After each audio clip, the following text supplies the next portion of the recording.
This is a short little lesson on using Gauss Jordan Elimination in order to solve systems of linear equations. So if I have a system of linear equations, two or more linear equations, okay, my first step is to convert it into a matrix. So I'm going to take these equations. I have two equations, two unknowns, okay? So I'm going to write out without the variables and the equal sign. So it's going to go 2, 3, 4. Then the next one's going to go 5, 4, 17. This one I'm going to call row 1. This one I'm going to call row 2.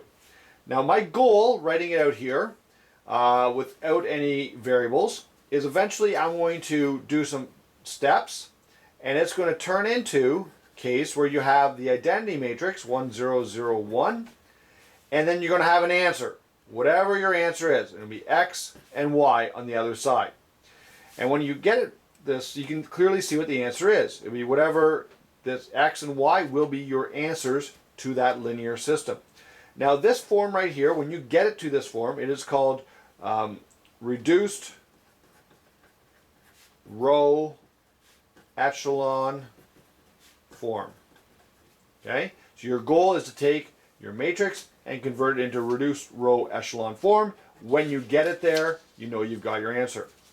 Now there are 3 steps, operations that you can do in order to get to there. Okay? You can swap rows, you can multiply rows by a non-zero number, and then you can add and subtract rows.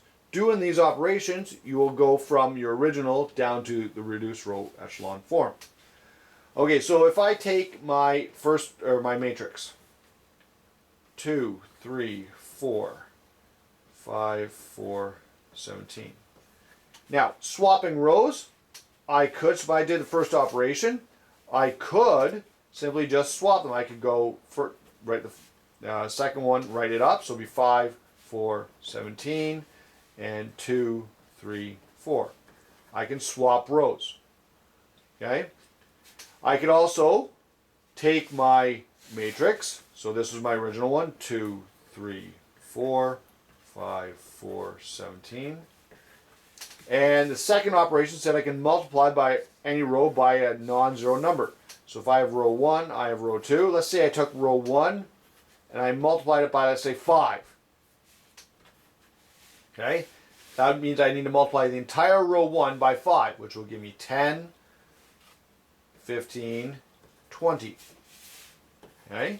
That's right. Maybe I can take row 2 and I want to multiply it by something. I don't know. Maybe I'll double it. So you row 2 and I want to multiply it by 2. So that will give me 10. That will give me 8 and 34. Okay? So my first step I'm allowed is to swap rows. Row 1, row 2, you swap it around. Okay? And you basically flip their spots. The second one is I can multiply any of the rows by a number that's not 0. Okay? That just changes all the values in that row, whatever you multiplied it by. And then the third operation is where I can add or subtract rows. So let's do that to this one. You notice I have in my first spot, they're both 10s. Okay? Now keeping in mind what my goal is to get it so it's the identity matrix 1, 0, 0, 1, and then I have my answers. So I want to try to get things to go to 0. So I want to get that first, I want to get this term right there to go to a 0. Which means that 10 right there, I wanted to get to go to 0. So if I have my row 1, which is 10, 15, 20. And if I'm going to I want this 10 to go to a 0, I want to take row 2, subtract row 1. 2 subtract 1. 10 subtract 10 gives me 0. 8 subtract 15 gives me negative 7. 34 subtract 20 gives me 14. Okay? Now I have this this term down to 0, which is part of the goal of what I want to get to. I can then take, my other steps and continue with that process. So let's start this from scratch. Okay? Let's start that exact same question from scratch following those rules. And we'll go through it kind of quickly. So I started with the matrix 2, 3, 4, 5, 4, 17. row 1, row 2. Now keep in mind what I want to get to, 1, 0, 0, 1, and then my answer is x and y. So I want to try and get this first term right here, or this second row, first term, to go to 0. So I'm going to get them so they're a common multiple. I'll take my row 1, I want to multiply it by 5. And I'll take row 2, and I want to multiply it by 2. I know that if I do that, it gets both those to 10, which I can add and subtract. So that's going to give me 10, 15, 20, and that's the bottom one's going to be 10, 8, and 34. Okay, now I want that 10 to go to 0, so I'm going to take row 2, subtract row 1. And I'll just rewrite my row 1 as it was, 10, 15, 20, and I'm going to subtract the 2 here. So it'll be 10 subtract 10 gives me 0, 8 subtract 15 is going to give me negative 7, 34 subtract 20 gives me 14. Okay, that's where we were last time. Now the next step, okay, I want to maybe get rid of this other 0 up here. Maybe I want to turn that one down to a 1. So maybe I'll take, let's see here, let's get my negative 7 down to a 1. So that means I'm going to multiply row 2 by 1 over 7. Negative 1 over 7 to turn it to positive 1. So that's going to go 0, positive 1, multiplying by negative 1 over 7 is going to turn it to a negative 2. Okay. Row, maybe I want to deal with smaller numbers. My row 1, maybe I want to put it back to what it was originally. So I'm going to multiply it by 1/5, or divide it by 5, which will take it back to 2, 3, 4, which it originally had. Now I'm pretty close. I want to get this 0 up here, which is the 3. I want to turn it to a 0. So that means I'm going to multiply my new row 2 by 3. Row 2 by 3. So I have 2, 3, 4. I want to have 0, 3, negative 6. Okay. And now they're both 3s. Now I can add or subtract depending on the signs, depending on what you're dealing with. I want to get them, they're both the same sign, so I'm going to subtract the 2 of them. So it'll be row 1, subtract row 2 to get rid of that. Make that 3 go to 0. So it'll go 2 subtract 0, which is still 2. 3 subtract 3, which is 0. And it's going to be 4 subtract negative 6, which 4 subtract negative 6 is positive 10. And then I want to take my new row 2 and I'm going to divide it by 3 or multiply it by 1/3, which is going to give me 0, 1, negative 2.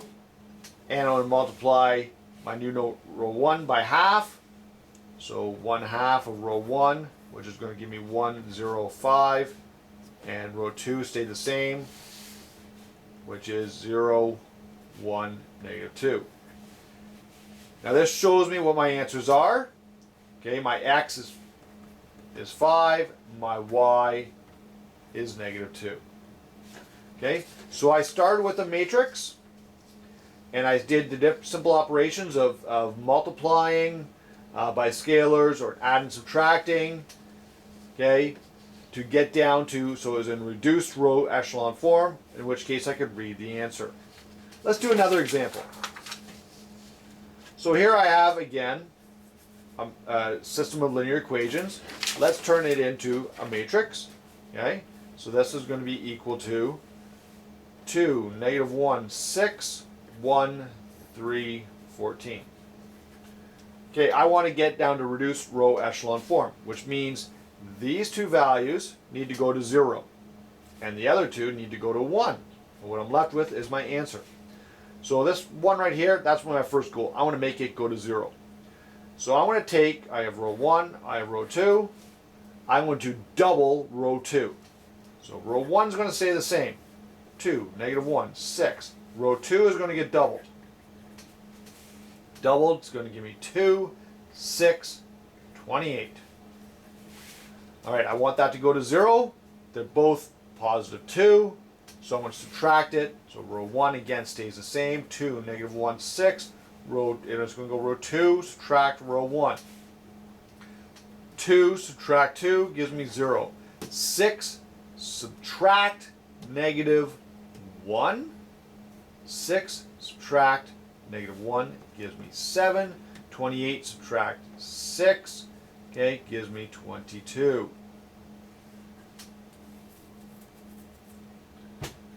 Okay, start here. Then I'm going to take, let's take row 2, and let's get it down to, so it's just a 1. So I'm going to take my row 1, stays the same, 2, negative 1, 6. Row 2, I want to multiply it by 1/7, which is going to give me 0, 1, and then 22 over 7. All right, now I want to get this value to go to 0. Now it's already at negative 1 and positive 1. If I want that to go to 0, I can just simply add them. I want to go row 1 plus row 2. So I'm going to go add them, so it's going to be 0. Sorry, 2 plus 0 is still 2. Add them gives me 0. Add them. Now this is a little bit of fraction work. So I have 6 plus 22 over 7. That 6 is 42 over 7. And I would add 22 over 7, which is going to give me 64 over 7. 64 over 7. And then I have my bottom row, still row 2, which is 0, 1, 22 over 7. I'm almost there. All I need to do is divide this first row in half to get down to a 1 in that spot. So I'm going to go row 1 multiplied by 1/2, so it's going to be 1/2 row 1.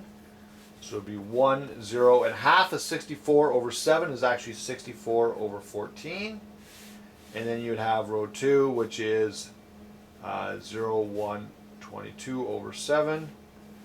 I can reduce, well, I can read my answers right now. My x value is 64 over 14, which I can reduce down to 32 over 7. And your y value is that 22 over 7. So I can read my answers, I just put it in the lowest terms. This is a short little lesson on using Gauss Jordan elimination to solve linear equations. Thank you very much.